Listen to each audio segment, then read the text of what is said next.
तर नमस्कार सगळ्यांना. मी नीरज सस्ते. मी आता गाणगापूर येथे आहे. वडिलांच्या पारायण सोहळ्यासाठी आलेलो होतो. तर इकडे माग जे आहे हे इकडे लोक सगळे पारायण हे करतात. पारायण हे 3, 5, 7 किंवा 1 महिन्याचं बी तुम्ही करू शकता. गाणगापूर हे खूप म्हणजे असं नावाजलेलं देवस्थान आहे दत्ताचं. इथे लोक येऊन पारायण करतात. इकडे पारायणाच्या दुसऱ्या बाजूला जर तुम्ही बघितलं तर इकडे 2 नद्यांचा असा संगम आहे. इकडे आता एवढं दिसणार नाही झाडांमुळे, पण इकडे जे लोक जात आहेत इकडे ते 2 नद्यांचा संगम आहे. एक आहे अलीकडची अमरजा आणि पलीकडची जी आहे ती भीमा नदी आहे. सगळ्यात मोठी बघायला गेलं तर ह्याच्यात भीमा नदीच आहे. आज अमरजा नदीचं छोटस ह्याच्यात फक्त आपलं योगदान आहे. 2 नद्यांचा संगम असल्यामुळे या जागेला खूप असं महत्व दिलेलं आहे. श्रावण महिन्यात पारायण वाचायला खूप महत्व आहे. जास्तीत जास्त भाविक जे येतात ते श्रावण महिन्यामध्येच येतात. श्रावण महिन्यात खूप अशी गर्दी असते. आज 15 ऑगस्ट असल्यामुळे खूप अशी गर्दी आहे इथे.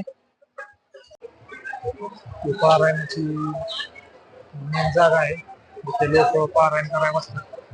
असा पूर्ण असा सर्कल आहे. इकडून मेन एंट्री असून तिथे लोक दत्ताच्या झाडाच्या पाया पडतात. खूप असं भाविक आहे. आज 15 ऑगस्ट निमित्त 15 ऑगस्टची सुट्टी असल्यामुळे खूप भाविक आलेले आहेत. एखादा भाविक जर इथं पारायण करायला बसलेला असला आणि जर तुम्हाला जर पारायण करायचं असेल पहिल्यांदा तर इथले काही नियम आहेत. पारायण करत बसलेलं असताना तुम्ही कांदा आणि लसूण असं खायचं नाही. हे असे लोक पारायण करत बसले असतात. परत बघायला गेलं तर फिट कपडे घालायचे नसतात. तुम्हाला इथे कोणाची अशी फिट कपडे दिसणार नाही, जीन्सची पॅन्ट वगैरे. तर असं नियम आहेत. तो हा जो दिवा आहे दिवा कंटिन्यू लागून राहिलेला पाहिजे.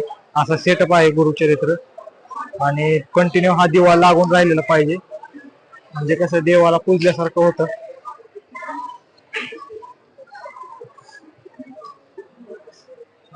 गुरुचरित्राचा जी टेबल आहे तो हलवायचा नाही असं सांगितलं जातं इथं. हा एक जागेवर ठेवला की एकाच जागेवर ठेवून ठेवायचा. पारायण करत असताना पारायण हे कमीत कमी 3 दिवसाचं आहे. मी तुम्हाला सांगितलं तर इकडे पारायण करत असताना मेन गेटून असं काही ही आहे. तर इकडे बघायला गेलं तर इकडे हॉटेल आहेत. त्या हॉटेलमध्ये तुम्हाला पारायणासाठीचं जे जेवण असतं ते तुम्हाला मिळून जाईल. या जेवणामध्ये कुठलाही प्रकारचा कांदा किंवा लसूण वापरलेला जात नाही. इकडे असं ते हॉटेल आहे. इकडे या बाजून सगळे तुम्हाला हॉटेल सापडतील. पारायण करत असताना खूप चांगलं असं जेवण भेटतं. पारायण करायच्या अगोदर तिथे या भीमा आणि अमरजा नदीमध्ये स्नान करतात लोक. अशी तुम्हाला जर या नदीची राईड करायची असेल तर अशी बोटीची सेवा पण येत आहे. काय थोडेफार पैसे घेऊन ते लोक बोटचा प्रवास तुम्हाला इकडून असा एक पूर्ण फेरी आणून शकतात फिरवून. तर ज्यांना गरज आहे ते लोक करतात. जे फर्स्ट टाइम आले ते खूप ह्याच्यात हे होतात. पण आमचे जवळजवळ 4थं वर्ष पारायण करायची. जर तुम्हाला श्रावण महिन्यामध्ये पारायण करायचं असेल तर चांगली वेळ ही 15 ऑगस्टच्या अगोदरच आहे. यंदा फक्त आम्ही जरा उशीर केला यायला. 15 ऑगस्ट नंतर इथे खूप गर्दी होती. गुरुपौर्णिमेला तर सांगता येऊ शकत नाही तुमचं दर्शन होईल का नाही. संगमा असल्यामुळे श्रद्धास्थान असल्यामुळे इथं खूप गर्दी होते.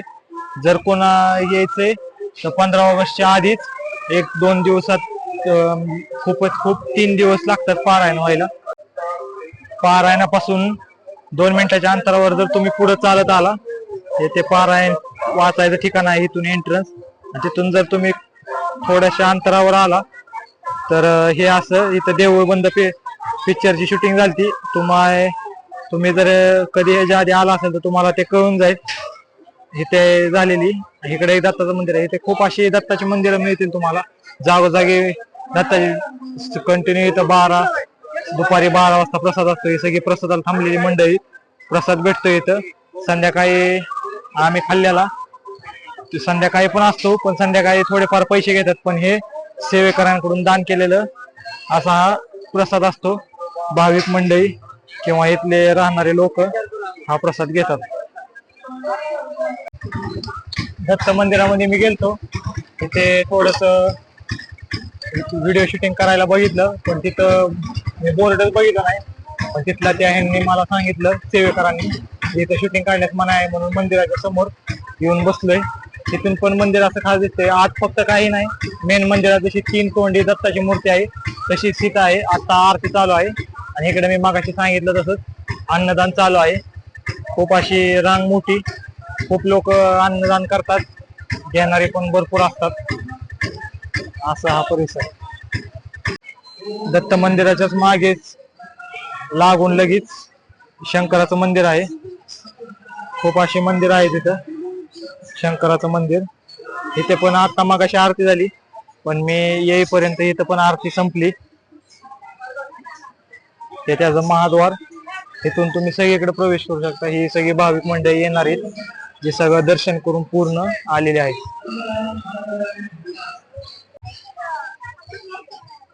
दत्त मंदिर मेन, आणि त्याच्या डाव्या बाजूला लागून लगेच हे सेवेकरांसाठी राहायला जागा आहे. ज्यांची राहण्याची परिस्थिती नाही, ज्यांना परवडत नाही बाहेर मठामध्ये पैसे देऊन राहायला, ते इथं राहतात. काही काही सेवेकरी तर असे आहेत जे 6-6 महिने इथंच पूर्ण त्यांच्या मदतीने भाविकांची सेवा करतात. 6-6 महिने इथंच राहतात.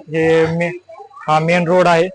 तुम्ही देऊळ बंद जर पिक्चर बघितला असेल तर ती त्या राघवची बायको तिथं वाचाय बसलेली, ती ते मेन मागाशी होता आपण तिथे, हा तो रोड येणारा.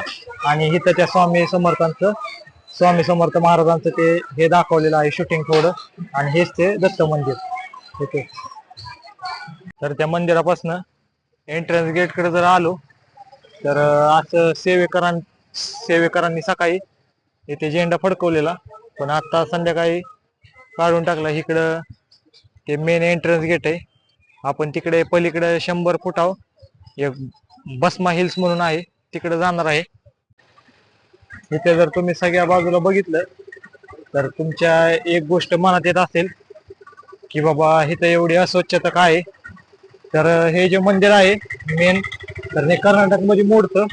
कर्नाटक मध्ये असल्याच्या कारणाने की इथं काय होतं की म्हणजे कुठलीच संस्था नाही. आपले कसं बाकीचे कसं मंदिर, बाबा तुम्ही स्वामी समर्थांचं अक्कलकोट मंदिर बघा, तिथं प्रायव्हेट एक संस्था आहे. तुम्ही तिथं दान केलं ना की तुमचं पैसे तिथं चांगल्या कामासाठी वापरतात. पण इथं तुम्हाला कुठलीच अशी संस्था दिसणार नाही. इथं संस्था म्हणजे हा प्रकारच नाही. कुठलं मंदिर बघा तुम्ही बाकीचं ही सोडून, ही कर्नाटक बॉर्डरमध्ये मोडत असल्यामुळे इकडची लोक फारशी अशी लक्ष देत नाहीत. आणि शिर्डीचं बघा तुम्ही, आपलं तुळजापूर, कोल्हापूरचं अंबाबाईचं मंदिर, ह्या सगळ्या संस्था आहेत. म्हणजे थोडक्यात सांगायला गेलं ना, तुम्ही इथं जे पैसे दान करताल ना, तर ते म्हणजे पैसे सेवेकरांचे इथले जे मूळ लोक आहेत त्यांच्याच हातात जातात. म्हणून इथे कधी पण दान करताना ना अन्नदान करा शक्यतो. अन्नदानापेक्षा कुठलंच मोठं नाही. जे मेन सेवेकरी आहेत त्यांच्यामुळे तरी हे मंदिराचं कसं आपलं कामकाज चालतंय. नाहीतर खूप अशी बिकट अवस्था असते इथं. सेवेकरी जे आहेत ते 6-6 महिने जे खरंच ज्यांना सांगितलं इथलं करायला ते करतात. आणि त्याच्यामुळेच आपलं चालू आहे सगळं. 15 ऑगस्टची रॅली निघाली, एवढीच लोक दिगंबरा दिगंबरा श्रीपाद वल्लभ दिगंबरा म्हणत आहेत. मी आता मेन गेट पासून जवळजवळ 100 फुटाच्या अंतरावर आलेलं आहे, तुम्हाला म्हणलं तसं. आणि इकडं त्या भस्म डोंगराचा जे म्हणतो ना आपण प्रवेशद्वार आहे. इथे त्या भस्मा डोंगरचा एंट्रन्स पॉइंट आहे आणि हे त्याचं प्रवेशद्वार. तर बघू आपण आज जाऊन नक्की. इकडे असे हे रहिवासी तिथले जे इथं आधीपासून राहत आहेत.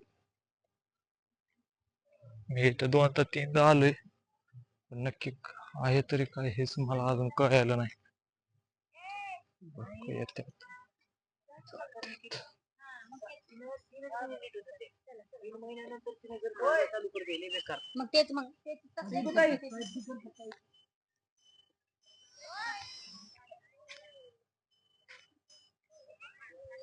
तर आपण इथून आता आलो तो हा आत येणार रस्ता. इथे असा बोर्ड लावलाय, भस्मा डोंगर परशुराम यज्ञभूमी. तर इथे डोंगर म्हणले खूप जण वाटतं की डोंगर आहे, पण इथे असं डोंगर नाही, फक्त दोन अशी दत्तांची मंदिर आहेत. हे एक आणि हे तर दुसरं. इथे आपले एक छोटे दत्त मांडलेत झाडाखाली, हे असे. तर लोक ह्याच येऊन इथं दर्शन घेतात. पलीकडे जे बसलेत ते फक्त रेस्टसाठी बसलेत. असं इथलं भस्मा हिल्स. भस्मा हिल्स बघितल्यानंतर मला वाटलं जावं माघारी, आता तिथं पारायण तिथं वाचतात तिथं. पण नेमका मदरचा फोन आला की रूमवर जाऊन बाटली घेऊन ये पाण्याची, पाणी संपलं इथं. आत्ताशी वाजल्यात 6, संध्याकाळी 8-9 वाजेपर्यंत पारायण करायचे. शक्यतो जमलं तर 8 वाजता संध्याकाळी तिकडे जायचंय आरतीला, कारण आज गुरुवार 15 ऑगस्ट आहे. मग आरतीला गेल्या तिकडचं पण तुम्हाला मला जेवढं जमेल तेवढं दाखवेल. आरतीचं टायमिंग हे 8 असतं. तिकडची आरती जास्तीत जास्त जमली तर तितकी व्हिडिओ शूट करतो आणि तुम्हाला दाखवतो. त्या संगम जिथे आहे तिथल्या प्रवेशद्वारापासून आपण खूप लांब आलेलो आहे. आणि तिथे सगळी जी राहण्यासाठी निवासस्थान होते त्यातलं हे शेवटचं निवासस्थान आहे. तर तिकडं खूप होते, तिकडं आपण होतो तिकडे. हे आहे ते चिले महाराजांचा मठ. तुम्ही जर कधी आला तुम्हाला लगेच ओळखू येईल. हनुमान बजरंगबलींच्या पुतळ्यापासून एकदम 10 फुटाच्या अंतरावर आहे. आम्ही इथंच राहिलोय 2 दिवस गेले. दर गेले 4 वर्ष झालं आम्ही इथंच राहतोय. कारण सगळ्यात स्वस्त रूम जर बघायला गेला तर इथंच आहेत. बाकीच्या ज्या माग मी तुम्हाला निवासस्थान दाखवले तिकडे 800-850 रुपये पर डे, इथं तसा 500 रुपये पर डे. आणि सुविधा पण चांगली, स्वच्छ पाणी आहे. बाकीकडे कसं लाईटीची गैरसोय बिरसोय तशी इथं नाही. असं ह्याचं आतली हे आहे.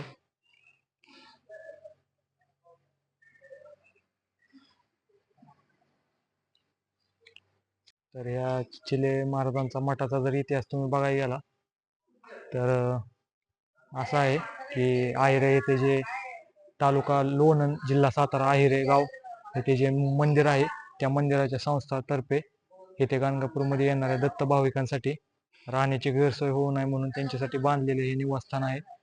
जवळजवळ इथं 100 ते 125 रूम आहेत. आणि 10 ते 15 रूम फक्त सेवेकरण्यासाठी, जे असे सेवा करणारे लोक आहेत. हे आता हे इथले मेन आहेत, हे आता झाडून काढत आहेत ते. त्यांनीच आम्हाला रूम अवेलेबल करून दिली. त्यांची ना आमची जुनी ओळख आहे. ते राहण्याचं भाडं बघितलं तर 500 रुपये येतं. 100 रुपयेच म्हणलं, सॉरी. आणि रूम जर बघायला गेला तर ही आमची रूम आहे 102. तर अशी 10 बाय 10ची रूम तुम्हाला मिळते. ह्याच्यात एक सतरंजी आणि एक कपाट देतात असं. आणि सगळ्यात कमी प्राइस तर इथंच आहे फक्त.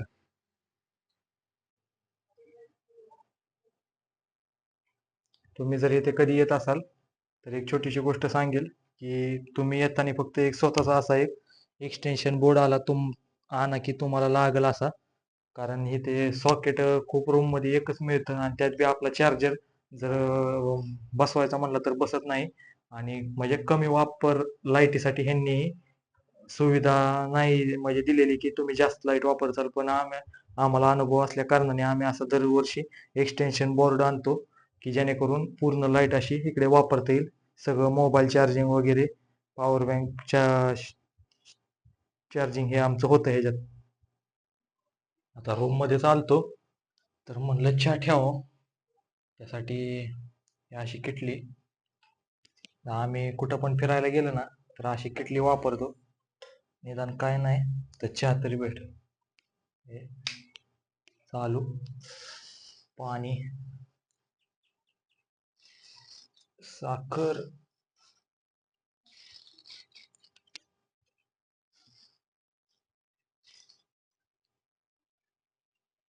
बुकनी.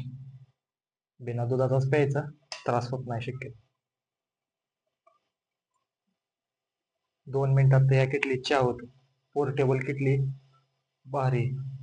ह्याची लिंक मी तुम्हाला डिस्क्रिप्शन मध्ये देईल.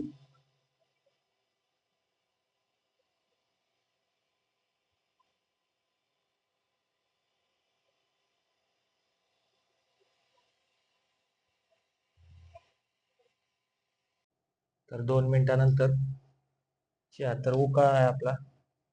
बघू आता कसा लागतोय ते.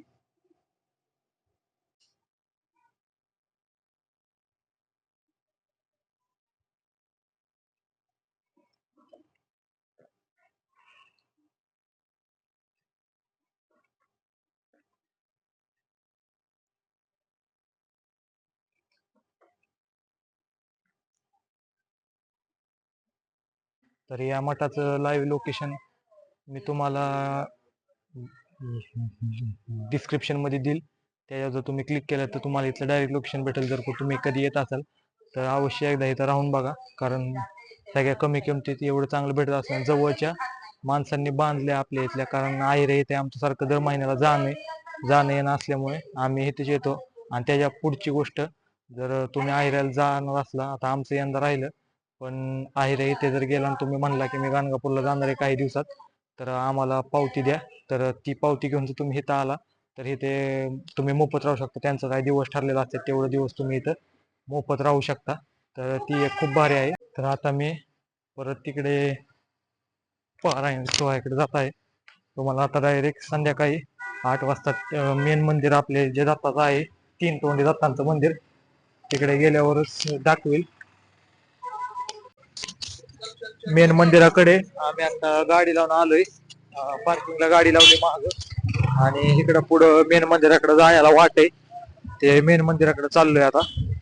संध्याकाळी 8ची आरती असते, ते आता सापडते का नाही माहित नाही, कारण खूप लोक माघारी फिरताना दिसत आहेत. हे सगळं परिसर मेन मंदिराचा गाभारा. इकडं हा रोड यायला शॉर्टकट मागणं. पाऊस झाला इथं आताच. आरती चालू आहे, आरती चालू झालेली आहे.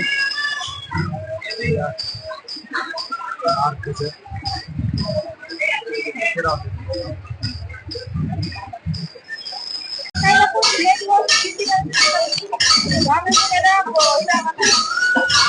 श्री गुरुदेव दत्त आरती, श्री क्षेत्र गाणगापूर. आरतीचा प्रारंभ.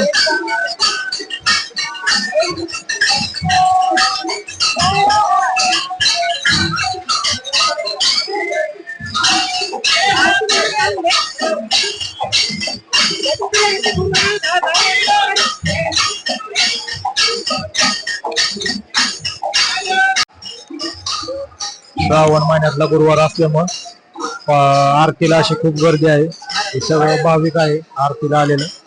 रोजच गर्दी असते, पण आरती जरा खूपच गर्दी आहे. तर मेन आरती संपून आम्ही आताच बाहेर आलोय, कारण आता खूप गर्दी होईल म्हणून थोडं आधीच निघालो. पाऊस झाला इथं मागाशी सांगितलं मी तसं.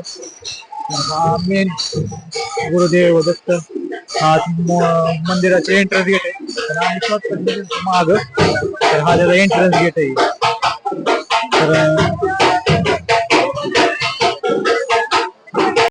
तर आता मेन आरती संपूर्ण आम्ही बाहेर आलोय. माग मंदिर. आणि हा होता पूर्ण असा गाणगापूरचा ब्लॉग.